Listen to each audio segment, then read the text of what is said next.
Should minors who commit serious crimes be tried as an adult? When a child kills, do they instantly become an adult? Or does he maintain some type of innocence despite the gravity of his actions? Times have changed and kids are now finding out that they can't do whatever they want without the repercussions. Our judicial system is slowly catching up and has started to prosecute minors. Gang members can no longer depend on their juvenile members to do the killing for them, since minors are now being tried. The amount of violence in our society today shows the message that crime does not pay. Young teenagers who commit serious crimes should be tried in adult court. Trying teenagers as adults would convince potential and actual teenage offenders that if they commit adult times, they will serve adult times. Today I will discuss why juveniles who commit serious crimes should be tried as adults, the cause and effect that it would have on today's society and the teenagers if they were being treated and prosecuted as adults, and lastly, how it could deter future violent crimes from being committed. If we tried teenage offenders of a violent crime in adult court with adult penalties, it would force them to think like adults about their actions. They would no longer be able to walk that fine line between adult and child.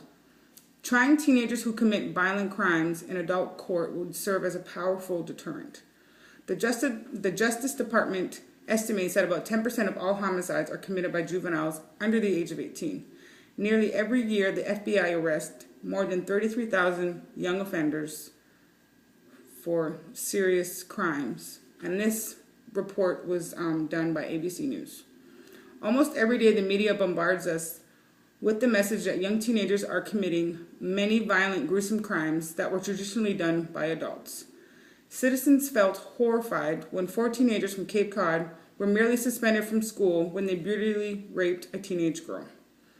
Television violence, video games, and certain cases like the brutal O.J. Simpson case are among the stimuli that might convince teenagers that it's okay to kill, because they won't get caught or they won't get tried as adults, so they'll basically get away with it. Another case that I'm going to talk about right now should be a wake-up call. Cameron Williams is facing up to 110 years for second-degree attempted murder and use of a weapon to commit a felony. Even though Williams is a minor, Williams was charged in adult court and is now awaiting his sentencing. He was tried in adult court because of his troublesome history and the serious nature of his crime. He also celebrated his 16th birthday in prison. Are we seeing a drop because children are thinking more carefully about their actions or their crimes, knowing that they would receive adult sentences? All but 5 states allow children of any age charged with murder to be tried as adults. The death penalty generally isn't an option, at least not for defendants under the age of 16. The U.S. Supreme Court has ruled capital punishment unconstitutional for anyone who hasn't celebrated their 16th birthday. Some states, however, will consider 16 and 17-year-olds for the death penalty. Harsh sentencing acts as a deterrent to kids who are considering committing these heinous crimes. Harsh sentencing acts as a deterrent to kids who are considering committing crimes. Trying children as adults has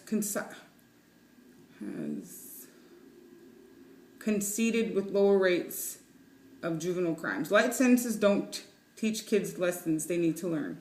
If you commit a terrible crime, you will spend a considerable part of your life in jail.